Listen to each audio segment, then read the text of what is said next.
এই প্রশিক্ষণ কেন্দ্রের পাশাপাশি 6টা মেরিন প্রশিক্ষণ কেন্দ্র আছে, মেরিন টেকনোলজি, এবং 40টি আরও কারিগরি প্রশিক্ষণ কেন্দ্র, যেটা প্রকল্প শেষ পর্যায়ে নতুন করে আরও 50টি নেওয়া হচ্ছে। এবং আপনারা জানেন যে সরকারের আরও বেশ কয়েকটি মন্ত্রণালয়, প্রায় 23টি মন্ত্রণালয় বিভিন্ন ধরনের ট্রেনিংগুলো করাই থাকে। সেখানে প্রধানমন্ত্রীর নির্দেশনা ছিল যে এইটাকে ইউনিফাইড করা। সেই জায়গা থেকে আমাদের মন্ত্রণালয় যেহেতু স্পেশালি বিদেশে যারা পাঠায় তাদেরকে নিয়ে প্রশিক্ষণগুলো করে থাকে, তো আমরা যেহেতু অবকাঠামো আছে আমাদের মন্ত্রণালয় যেন এই কাজগুলো করতে পারে, সেই জন্য আমাদের বিশেষ করে এই প্রতিষ্ঠানগুলোতে যে ধরনের ঘাটতি আছে, ইকুইপমেন্ট সাপোর্ট সহ তাদেরকে ফ্যাসিলিটেট করা, সেই বিষয়ে জেলা প্রশাসকদের পক্ষ থেকে যে প্রস্তাবগুলো এসেছে সেগুলো আমরা আমলে নেব। আর ব্যক্তিগতভাবে সরকারের যে দৃষ্টিভঙ্গি, প্রধানমন্ত্রীর যে বিনয়ী আচরণ, তার যে মার্জিত বেশভূষা দৃষ্টিভঙ্গি, সেই জায়গা থেকে আমার ব্যক্তিগত জায়গা থেকে আমি ডিসি সাহেবদেরকে একটা কথা শেয়ার করেছি যে আমাদের দেখবেন জেলা এবং উপজেলা পর্যায়ে হাই স্কুল এবং প্রাইমারির শিক্ষকরা আপনার সিম্পল একটা স্বাক্ষরের জন্য দেখা যায় একটা অফিসে 20 মিনিট দাঁড়িয়ে থাকে, ঢুকতে পারে না। তো শিক্ষকদের একটা সম্মান বিশেষ করে এই জায়গায় যেন আমাদের জেলা প্রশাসকরা, বিভাগীয় কমিশনারগণ নিশ্চিত করে, এই বিষয়টিও আমি বিশেষ করে সরকারের জায়গা থেকেই প্রধানমন্ত্রীর এই বিনয়ী আচরণ দৃষ্টিভঙ্গি থেকেই আমার মনে হয় এটা প্রধানমন্ত্রীও চান, যে কারণে এটাও শেয়ার করেছি।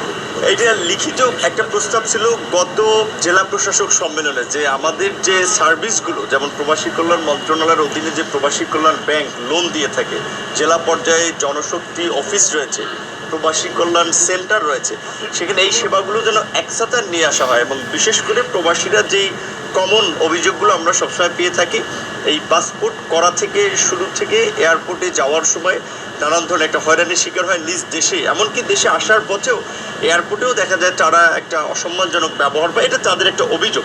সেই লক্ষ্যে আমরা অনেস্ট অফ সলিউশনের কথা ভেবেই স্বরাষ্ট্র মন্ত্রণালয়ের সাথে আলাপ আলোচনা সাপেক্ষে তারা একমত হয়েছে যে আমাদের বিশেষ করে প্রক্রিয়াগুলো জেলা জনশক্তি অফিস থেকে সম্পন্ন করে পাসপোর্টটা একটা বিশেষ আপনার ডেস্ক, আপনার যেখানে পাসপোর্ট অফিস আছে সেখানে থাকবে বিদেশ গমনে বিশেষ করে তাদেরকে সেবাটা দেওয়ার জন্য।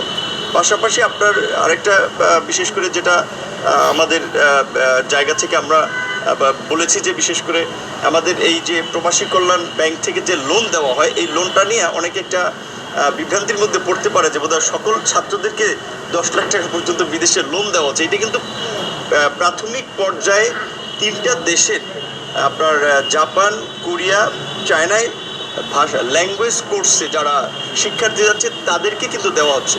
পর্যায়ক্রমে হয়তো যদি সরকার সিদ্ধান্ত নেয় অন্যরা পাবে। আর প্রবাসীদের এই প্রত্যাগত প্রবাসী কিংবা বিদেশ যাওয়ার ক্ষেত্রে যে প্রবাসী কল্যাণ ব্যাংক 3 লক্ষ টাকা করে যে লোন দিয়ে থাকে, এইটা 5 লক্ষ টাকা বৃদ্ধির একটা আলোচনা আমাদের মন্ত্রণালয় ছিল, এটা সিদ্ধান্ত নেওয়া হবে। এবং প্রবাসীদের আপনার সুযোগ সুবিধা নিশ্চিত করার জন্য ঢাকা বিমানবন্দর সহ 3টা বিমানবন্দরে কিন্তু প্রবাসী কল্যাণ ডেস্ক আছে। এটা আমার মনে হয় যে সাধারণ প্রবাসী অনেকে জানে না, এই ডেস্কগুলো শুধুমাত্র আপনার এই প্রবাসীদের সেবা দেওয়ার জন্য ডেডিকেটেড করা হয়েছে। আপনারাও যদি একটু প্রচার করেন তাহলে তারা জানতে পারবে। আর যেহেতু মাহাদি ভাই অল সেক্টরের বস আছে, বাকি মাহাদি ভাই, আমাদের এখানে মাহাদি ভাই বাকিটা বলুন।